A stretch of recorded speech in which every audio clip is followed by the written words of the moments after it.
ত্রয়োদশ জাতীয় সংসদ নির্বাচন উপলক্ষে রাজধানী জুড়ে শুরু হয়েছে আইনশৃঙ্খলা বাহিনীর টহল। গুরুত্বপূর্ণ মোড়ে বসানো হয়েছে চেকপোস্ট, তল্লাশি করা হচ্ছে সন্দেহজনক ব্যক্তিদের।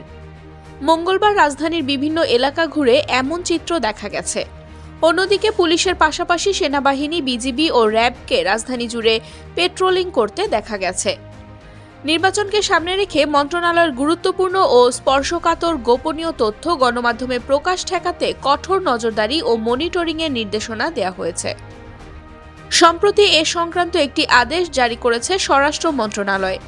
আদেশে অফিসিয়াল সিক্রেটস অ্যাক্ট এর কথা স্মরণ করিয়ে দিয়ে কর্মকর্তা-কর্মচারীদের কড়া হুঁশিয়ারি দেওয়া হয়েছে। নির্দেশনায় বলা হয়েছে, অফিসিয়াল সিক্রেটস অ্যাক্ট 1923-এর পরিপন্থী কোনো তথ্য ফাঁস হলে সরকারি চাকরি আইন 2018 অনুযায়ী সংশ্লিষ্টদের বিরুদ্ধে কঠোর ব্যবস্থা নেওয়া হবে। Mehjabin Khanam, news 21, news desk.